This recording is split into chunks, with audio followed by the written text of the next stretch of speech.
Hello and welcome to the Sheep's Garden. I'm Elizabeth, and today I thought I would share some of the things I bought from a yarn store in Santiago called Cabeza de Alfiler. The first thing that I bought, which I've been looking at for a while, but they'd sold out and then they got back in stock, was Mouche and Friends, a yarn book by Cinthia Vallet. You can see there, and it's how to knit little cute toys, and she has a special way of doing them that she starts from the nose and just knits in the round all the way down to their feet. And I love knitting in the round. Not sure about doing things that are so tiny, but I thought I'd really like to have a go. And the book is just adorable. It starts at the beginning with little descriptions of each of the little creatures, and it tells their little story and what their background is and how they all know each other and they live in the woods together. So it's like a storybook as well as a knitting book. So just adorable, and I'm really looking forward to trying to knit some of those little creatures. The other thing that I bought was some embroidery threads for my daughter that were on sale, and some embroidery hoops. This is one of the hoops in here, but this is actually showing something else from a long time ago. A long time ago, well, a couple of years ago, my friends and I, we like to experiment with all sorts of different fiber crafts, and my friend bought me the punch needle. This is the punch needle for doing embroidery work, for doing very fine punch needles. And I think it's called, in Spanish, it's la aguja mágica. So it's called the magic needle because it gives, you can work very quickly doing the embroidery, different kind of embroidery. So I had this one, and when we were doing it and experimenting with it, it reminded me when I was in school and we did like rugs with a punch needle. And I always remember doing these rugs, and I think I still have one somewhere that I did at school. But it was a much thicker than this. So I looked around, and at one of the local craft stores I found this, which is a kind of a big fat, has a fat needle, and it's adjustable. You can go squeezing these up and down and get the different height there. So you can do it, make long loops like that, or you can do smaller, smaller loops. So I tried this and I used it, which is what I think we have here.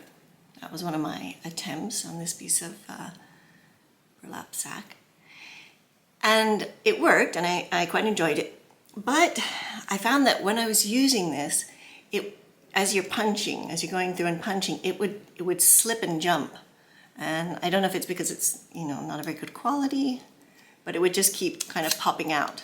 And I'd have to keep putting it back in and readjusting, and just was very frustrating. So from looking online, I can tell that there is an Oxford one called Oxford, which is made of wood and is all solid. It's not adjustable, but it's what you can really use to do rug punches. But I'm not sure if it'd be easy to get here in Chile. So when I was looking online to get the embroidery hoops and threads for my daughter, I saw that they sold this punch needle. Now, online, it looked much bigger. See, and it comes with different sizes, as you can see there. But it looked, the description of it on the webpage, the picture looked bigger. And this is a punch needle by Rico. Yes, Rico.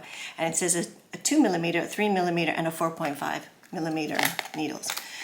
So I ordered this. It was on sale, but I'm sure it was more expensive than this. But it's wood, and I thought it would work more like the Oxford, more solid.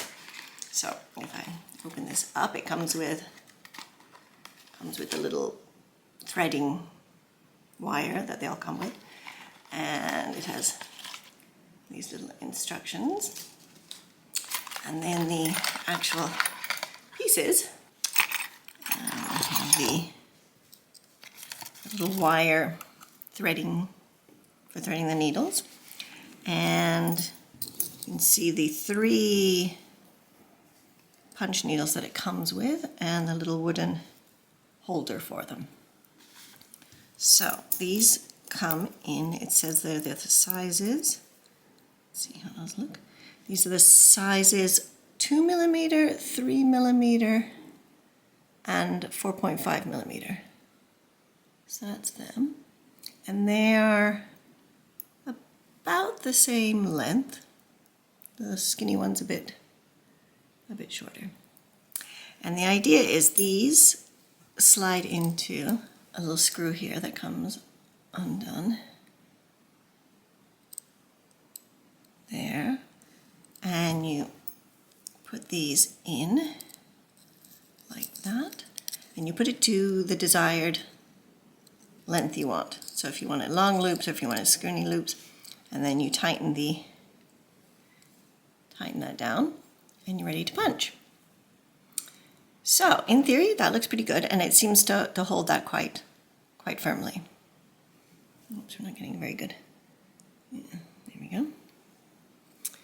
So the one thing that I did find though when I was experimenting with it is that for the 4.5, getting that in there, you almost have to have the screw out. Almost comes out. And it barely has anything to screw into. So that's that. So we will thread a bit of yarn in here. So we'll test this with a bit of thread. We will put that down there. Throw that through there. Pull it through. And then the end goes through here.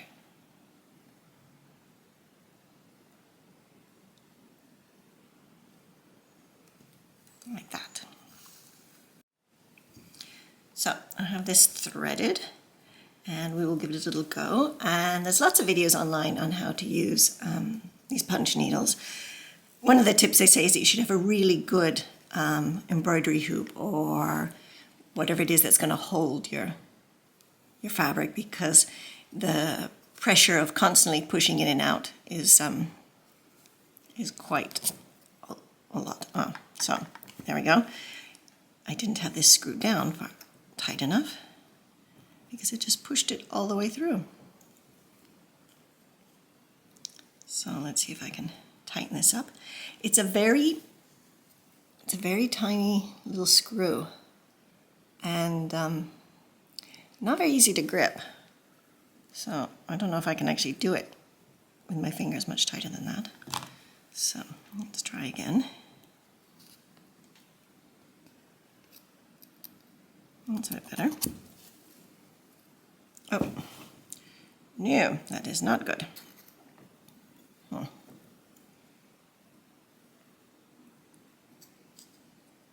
Let's try that again.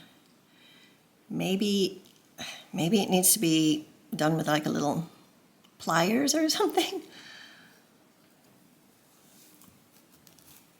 Okay, again, this is starting to... Let's see if we can try again.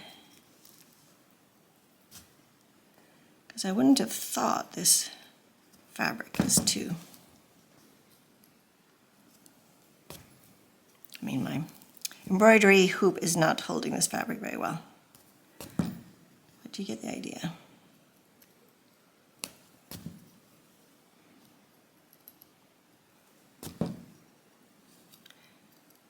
So, if I turn it over,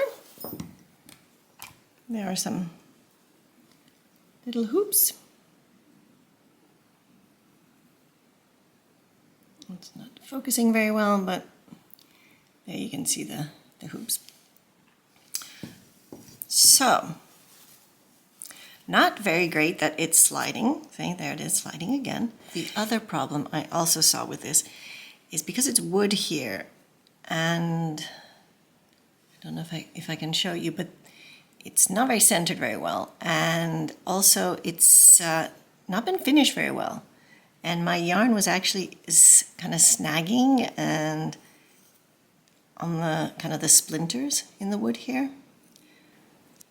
So yes, not that great that this part slides and the screw's not holding it, and that the end there is a bit rough and is not, it's catching on the yarn.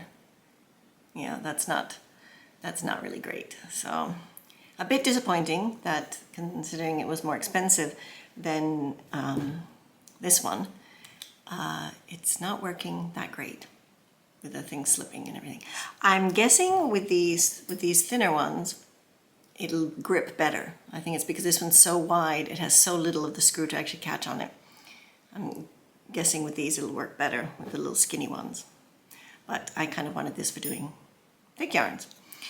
But it does feel, when it is actually locked in and working, it does feel like it's not going to be slipping out as much as this one, because this one was jumping and it just doesn't feel secure at all. So, but I'm not sure if I would recommend this one. And I think I'm going to have to get a little file and get out some of those rough edges in there so that it doesn't damage my yarn when I'm working on it. So that was my purchases. Like I said, I'm really looking forward to doing the knitting from the book, but I have lots of other projects that I'm working on at the moment, so I can't really start knitting something new yet, but I will soon. So I hope you liked this little quick video. Give me a thumbs up and subscribe, and I will see you soon. Ciao! Cabeza de alfiler. Oh, no. Cabeza de alfiler.